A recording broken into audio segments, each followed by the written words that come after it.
You're hanging out with Kwambox Mbunde. We are the Morning Vybez people, and we got you all the way to 10 a.m. And we're here to serve you nothing but good vibes only. Brian. Yes. There's a lot of tweets. We're going to read that in a bit because a lot of people are taking part in these conversations. Most road accidents are caused by human error. Yes, I wouldn't be surprised. Yeah, yes. Most road accidents are caused by human error. Whether it's a drunk driver, a texting pedestrian, a fatigued driver, a poorly maintained car, poorly marked roads, amongst other reasons. Yes. Close to 5,000 people die annually on our roads, but a lot are scarred and badly injured. They are much more than the people who actually die. Yes. And if you're lucky enough to survive, then you're there to share your story. Some people are so traumatized they don't even want to even talk about it. Ndio, hata ukiingia kwa gari unaogopa tu. Yeah. Imagine having to go through such an experience like a car accident. Yes. You've been in a car accident. Yes, I have been. Tell me your story. I was leaving the club way back in 2012 and a pal of mine was driving but he lost focus when we were just about to get home. So he aliangalia left na tulikuwa naenda straight. So he lost focus and a dog passed, aka lose control, gari ka roll mara tatu. Wow. But good thing no one was hurt, but there's a lady who was with us who had shock and trauma. So we had to take her to hospital. She had to receive some guidance and counseling. Then after some time is when she got better, but so many guys were traumatized after that. Yeah. How did you deal with after the accident? I was confused for some time. I got scared getting behind the wheel, especially having someone else drive me. Yeah. I was always I wanted to be in control of the vehicle because unaona watu wengine wako careless huko. Hapana. It's easier for me to lose. Okay, it's easier for me to control the car versus mtu mwingine mwenza endesha will lose control. So I always wanted to be in control of any vehicle that I'm driving. That's why most of the times when I'm going long distances, You're the guy who drives. I prefer to drive versus mtu mwingine. Yeah. Natakanga heri mimi ndo because accident versus mtu mwingine because itanikumbusha hizi vitu zote zilifanyika. All right. Now in studio we've got Wahu Ndonga. She is a road safety advocate. Hi, Wahu. Hi. How you doing? I'm good. You're the second Wahu I know. Actually, third. One was a freedom fighter. The second one is a musician, and you're the third. Ooh. So, let's just start things off. Wahu, have you been in a road accident? Yes, I have. Are you comfortable to share your story with us this morning? Yes, I am. All right. Ladies and gentlemen, do not touch that dial. You'll get to hear Wahu Ndonga's story and why she's decided to be a road safety advocate. Stay with the reggae rhythm. It's the inspiration sent from the king. That was Automatic by Marcia Griffiths featuring Busy Signal, and Marcia Griffiths ndo alikuwa nakimbia wakati wa tear gas. Yes. That's the best way by there to describe her. At Bob Marley's concert the tear gas fiara. Yeah. Kwani ukiona tear gas unasema hata nilikuwa nimengoja hiki kitu mazi. Kwani uko unaishingi Kisumu? Kwambox. Hampikangi na pepa kwa nyumba. Unajua kwanza vitu tumezoea. Nasikia Kisumu kuna time ati walikuwa I think the last elections or something. Yes. And they were on the streets and they were expecting tear gas. This is I don't know how true this story is. And apparently they went to the police station like, "Wewe, ile tear gas tulilipia, utaleta hiyo tear gas." Apparently it's a true story. They went to the police station and then hiyo tear gas utaleta. Leo unatuambia nini tuko hapa tu tunapiga makelele na huwezi kutumwagia tear gas. Kwani sisi si wa Kenya? Tumelipa taxes. We deserve this. Tumelipia. Yo, but Marcia Griffiths at Bob Marley's concert maze alisikia ka fununu ya tear gas. She was out there. Mbio. 26 minutes to 9 a.m. We got Wahu Ndonga in studio. She's about to share with us. And ladies and gentlemen, I know some of you are probably traveling. Moko kwa matatu. Shout out to XT. Na kina Devi. We know that you guys are traveling. Pahali. Kuna wengi wenu mko kwa matatu sahi. Wahu is going to share her story with us. Hey, Wahu. Hi. Tell us, what was your... You told us you were in a life-changing car accident. Yeah. What was your year like? When did this happen? It happened in 2015. And this year was just normal year, nothing much. Were you in school? Yeah, I was in school. Oh, Kwanzaa, I just finished my diploma. So I was looking forward to now joining in my bachelor's. Yeah. and it happened around December. So I just finished my diploma. I'm there, niko atacho nini. And at this time, this was, you said 2015? Yeah. What were you looking forward to in 2016? Because it's December.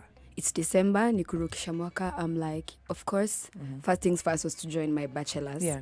And also to continue with life as usual. But then it's boom, life-changing experience.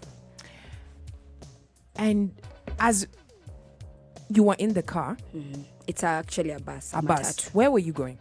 I was going to buy chicken. And Where were you going to buy chicken? At Umoja, pale Mtindwa. So where were you coming from? I was coming from home. We live in Komarok. And I had boarded the forward travelers, the matatus. Yeah. For those who know them, you know. So I was Wait. For us who don't know, what do we need to know? Mazi.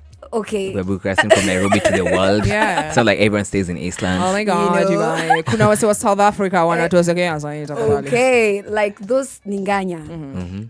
To be honest, they're recklessly driven. Oh, yeah? Excess passengers, sorry to say, but it is what it is. Ndonga, you want to tell me people know this? Yeah. Even you knew this as you were getting into the matter. Yeah. Ulikuwa excess? Apana. Okay. Ulivaa safety belt? Of course. I was behind. Okay. So the matatu, you know, our mats stage after stage, picking up people. Who were you with? Were you by yourself? I was by myself, luckily. It was on a Sunday, just from church. Luckily, that day I had just the same matatu from church to home with my brothers. Yeah. But then we get home and then my mom is like, you know, you have to go buy chicken. I'm like, okay, fine. She So you actually went by drops me so that I take the Jav, connect to Mtindwa. And that's when it happened. What was the mood like in the matatu? Like, what do you remember in the matatu before the accident? It was noisy and excess passengers kept on coming in. So watu walikuwa wameshikilia chuma like how unajua na kusongeana, wewe madam songa nyuma nyuma. Yeah. So me, I was not among the excess people. I was seated behind. And picking passengers, excess. It's noisy, and I'm like, okay, fine. I'm just on my phone, like normal. Yeah. You said there were no seatbelts in this matatu. They were, but nobody was wearing. No, not everyone was wearing. Personally, what I do, I just when I get into a matatu, I buckle up. Yeah. That's the first thing I do. Okay. I've learned this from my dad because he's like, the safety belts. Funny thing, they don't work. The airbox, Yeah. the airbox in personal cars. Yeah. If you're not belt up, the airbox won't come out. Okay. Yeah. They don't normally come out if you're not belt up. So mi nimeingia mat, nimefunga belt, music, I have my phone, the matatu is noisy, more passengers are coming in. I'm like, guy, okay. And then all I had was just a loud voice. Boom. And in my head, I'm like, okay, what just happened? So in my head, I'm like, I started feeling hot. So I'm like, what? I had people screaming, wanakuja nyuma. I'm like, okay, what is happening? At this time, the mat was still moving. Wow. So you know how our buses are, there's the head and Yeah. then there's the body. Yeah. So at this point, but the driver had not seen like, nyuma, what is happening. Yeah. So it's still moving. And I'm like, okay. So niko nyuma, I'm like, eish. So what in my head, I was like, you know what? It's hot air. You can't breathe. Yeah. People are screaming, wanakuja nyuma. Yeah. Because here's the thing. The fire. Because here's the story. Yeah. Actually, after it all had happened, someone got into the matatu with a jerrycan of petrol. What? Yes. Okay. And then what happened? So he gets into the matatu with a jerrycan of petrol, and he placed it right next to the batteries. Okay. And back in the day, like in 2015, the batteries, the matatu, how they were built up, Yeah. the batteries were still external. Yes. These days, they're told, actually, the laws, the NTSA said they're Yeah. supposed to be inbuilt. So back then it was, the batteries are open. Yeah. He's come, he's placed the Jerrycan there. jerrycan there. It's highly flammable. The Yeah. matatu is moving. I mean, the batteries, you know how the batteries are. Yeah. They were Static, sparks. they Yeah. spark. Yeah. So I guess, and there is excess passengers. Yes. So there's a lot of heat. It's noisy. The matatu is noisy. So all I had was just a loud voice. Boom. So the jerrycan had exploded. Yeah. So people screaming. I'm at the behind. I'm like, okay. In my head, I hear of accident and that's it. Yeah. Now this is actually happening to me. Remember, the bus is still moving. Yeah. So after a while, it stopped. So what I did personally, because it's hot air, I realized there's fire in the matatu after like the adrenaline hit, and And you're seated in the absolute back. back. So everyone is coming behind, because remember moto imeanzia kuwaka mbele. So there's no way you're gonna exit through the door. Yeah. Actually, there's a guy who tried exiting through the door. So this whole time I'm behind, na chuchuma chini, and then I got a scar around my arm because I used my hand to really block my eyes. In my head I was like, hey, macho za mpuzi tena? No, like that was going through my head. I'm like, no. So I really did a lot with hiding my eyes. So the moment I was hiding, and then I'm kind of chungulia, I'm like, okay, the fire is still on. How are people getting out of the matatu? So the bus had, now it's figured at a point the bus has stopped. So people are still coming behind. Yeah. There's no way we can chomoka all of us through the emergency door. And actually, about the emergency door, back then still, walikuwa wanazitengeneza in glasses. They're not supposed to be glasses. It's supposed to be like something you can hit and just itoke haraka. Where was it located? The Behind. emergency door. Okay. Behind. The emergency door is normally behind the bus. So everyone is coming behind. So there's this guy who tried, and remember the whole matatu is covered with fire. So it actually broke the windows. Yeah. The fire started now channeling out through the windows. And people are still in the matatu. People are still inside the matatu. Whereby everyone is coming behind, and we can't all of us chuck from behind. So this guy who broke the emergency door, he actually lost all his fingers, because he had to like smash it so hard and like grab it and remove everything. Oh, wow. Yeah. So he really, me and him were among the last people to be taken out, because here's the thing that happened. So everyone is coming behind. I've seen the other guy chomokad through the exit, and I'm like, apana. He ran. So the moment he's running, he's still financing himself. Like he's still like on fire. Yeah. And in my head, I'm like, oh, no way I'm going to chuck out through the door. Yeah. So in my head, I'm like, now what? Everyone is coming behind. People are still jumping. People are still like Looking lot for of chaos. options. Yeah, looking for option. It's hot. I had a sweater. That day I'd gone to buy chicken, so I have my paper and I have my sweater. What I did, because of the hot air, I just took my sweater and I'm like, nikajifunika nayo kwa mapua. I'm like, there's no way I'm breathing this, because I started feeling like I can't breathe. Yeah. Because several of the people who died was like because of internal burning. Yeah. So Inhalation. I'm like, no way. So I took my sweater, covered myself, and then I'm still thinking. I'm thinking. So immediately I was like, okay, that guy has chucked out through the door. There's no way I'm chucking through the door. Yeah. So it's like I resigned myself. I was like, okay, if it's a Sunday, I'm from church and I'm there, like, if this is how it's gonna end, fine. But then I thought of, in my head, I'm like, no way, Susan. There's no way this is ending like this. Yeah. So in the middle of thinking, immediately, like, I was down, like, nilikuwa nimechuchuma chini. So there's this one time I just like looked up on my left side, because I was seated behind on the left side. Yeah. I looked up and I'm like, whoa, there's a window. So I didn't even start thinking. I was like, as long as my head can fit there, the rest of the body is okay. So immediately I saw the window. I was like, whoa. Jumped on the other side. Yeah. So I'm tiny. So when I jumped, there was luckily where the bus stopped, it stopped at a car wash. Yeah. Thank God. So this guy really played a big role trying to cool down the fire. But they were told, you guys are actually making it worse. Because it's oil. Yeah, and it's hot air, and it's O2, maji, pia ni H2O, you know. So they were actually told, stop doing that. So they were, immediately I chomoked myself through the window. Nilipigwa na sewage kwa uso. Because I had a wig, synthetic hair. Yeah. So my hair was burning. So this car wash guy was like, kaniosha na maji. Yeah. So that's when actually it all came down to my head. And I'm like, oh my God, what just happened? So in my head, remember, I'm telling you, I'm thinking I'm among the last people. Because remember, people, kuna wenye walikuwa nakuja nyuma, tunakanyagana. So in my head, I'm like, okay, I'm actually among the last people.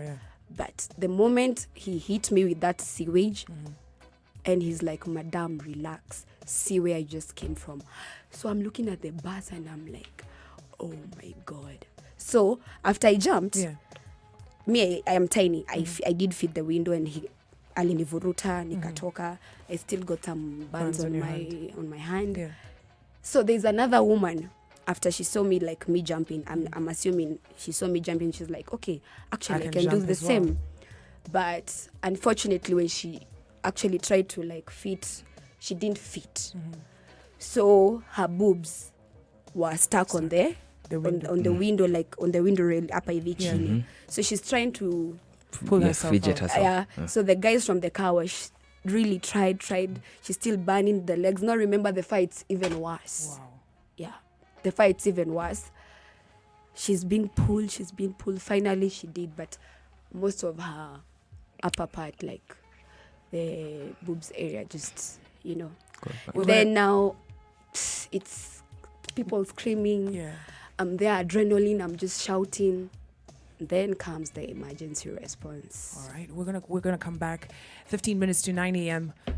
Whatever questions you've got, you can go into #VibesMVP. We've got Wahu Ndonga. She is a road safety advocate, and she's here to tell Kenyans we need better and safer roads. Stay with the reggae rhythm. It's the inspiration sent from the king. It's 104.5 Vibes Radio, 10 minutes to 9 a.m. And in studio, we've got road safety advocate Wahu Ndonga, formerly known as Suzy.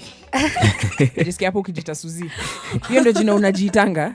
Hapana, wananijua Wahu. Wahu. Yeah, Nikuulize. I mean, that's, you've come out of the matatu. Umemwagiliwa sewage kwa uso. You burnt your hand. Yeah. Do you remember looking down at your hand? Mostly it was my face, because I also got burnt at my face. It's just that the doctor who did my face and the one who did my arm were two different doctors. Yeah. So mine was more on the face. I could feel like how when you unachomekanga na sufuria, you're like, it's kind of irritating feeling. Yeah. So I'm trying to touch my face. I'm like, no way. Aki nimechomeka uso. Of which I got burnt, not so badly as the arm, because the whole time my arm was just trying to protect my face, the eyes.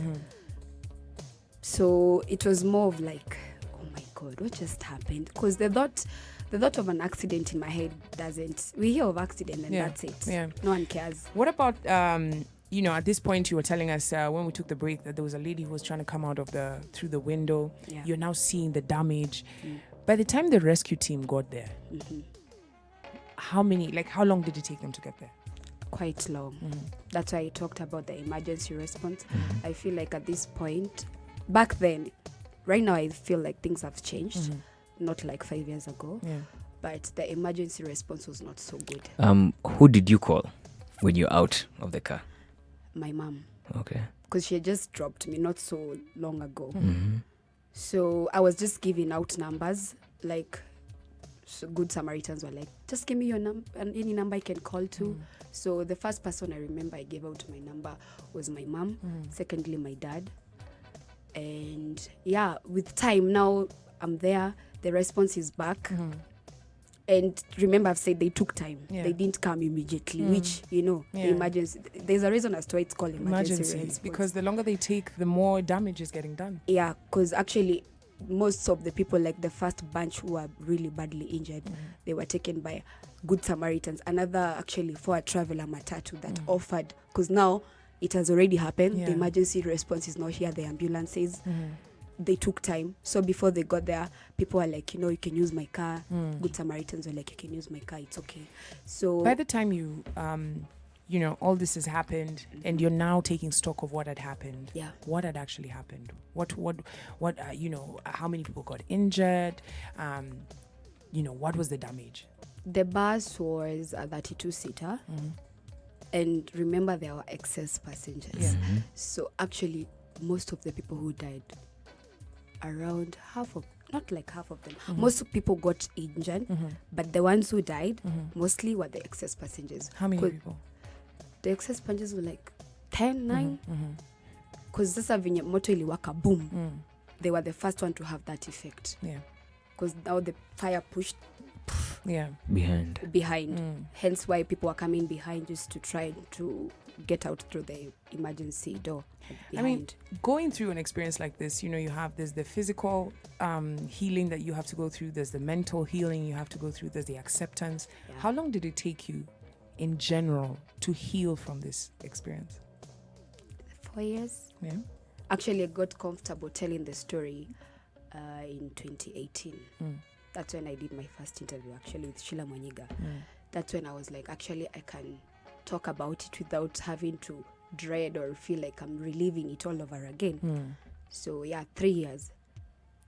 After how long since the accident did you first board, let's say, a matatu? It took me quite a long time. Actually, I think last year. Yeah. Okay. Napandanga matatu, but I love Javin. I love Javin a lot because sometimes you can't choose even your car getting to town. You know how getting to town is. Yes.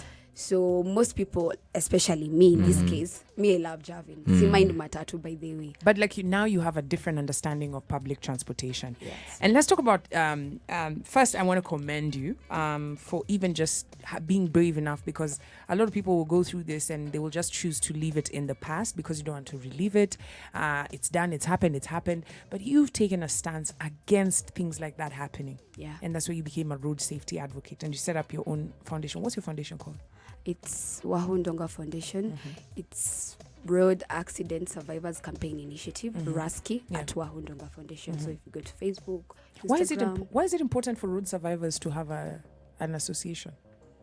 Because there's a lot that comes with that. Now that you mentioned it, the healing process. So we hear of accident and that's it. Yeah.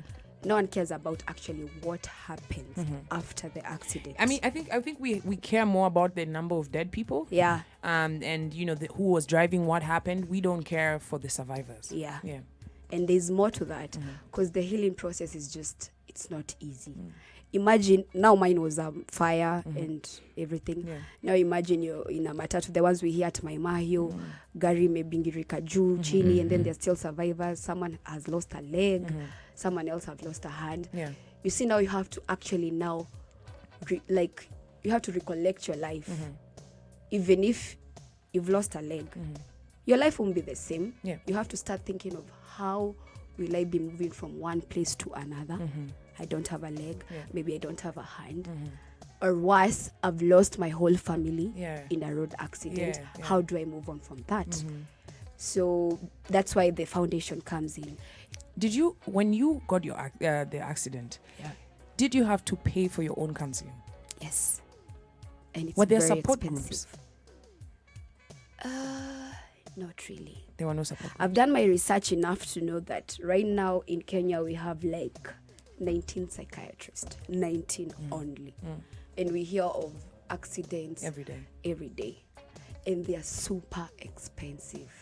Well, just before I let you go, there are people who are listening right now and they're like, I like her story, and I like what she wants to do.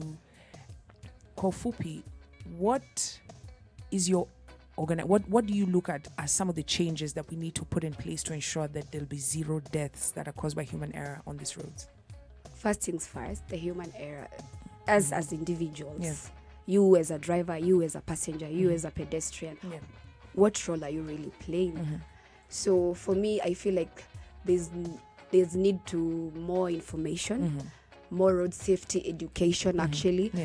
And it can start as from school, like from as low as kindergarten. Because as third world countries, we don't really actually pay attention to that. You'll find out that in countries like maybe Maju, the road safety education starts as early as in school. So that's a challenge to us. But then also we are doing much good things. The foundation, I'm really looking forward to building up a foundation whereby it can incorporate each and everyone, ensuring that the roads and anyone that is using the public means of transport is actually feeling safe when you're actually there. I mean, I like it. Thank you, Wahu, for coming through and sharing with us this powerful story. And by the way, she came in today, we introduced her to Samuel, who was in the previous hour from NTSA. He's the director of transport safety, road safety. And Wahu, I've introduced you to him. Make sure that the passion that you have for this safety on roads, that you work with them, because they are looking to work. They want to do something, but they need people who've gone through it or who have fresh ideas that can be able to work so all Kenyans can be safe on the roads. One more question. Yes. Can Kenya be road accident free that are caused by human error? Yes, we can. All right. Thank Yes, you we so can. much for coming through. And of course, that has been Wahu Ndonga. Powerful story, brother. Kabisa. Na kuna watu insist kuwa na kajerikan kia nini kimeka fuel na anabeba kwa gari na ajui kitu explode. You know Kwambox, it's I'm a scary gas. that anything Ama can gas. happen. Mtu anabebanga gas kwa gari. Woi, Jesus. Anything can happen to you. Kasa hizi kuna mtu anatusikiza kwa gari na ajui. Hey, this might be the last journey that they're taking. Yeah. So remember, guys, be safe on the road, respect pedestrians, and just follow the traffic laws, even when the cop is trying to make you break them, because cops are always doing that. It's now 9 a.m. Stay with the reggae rhythm. It's the inspiration sent from the king.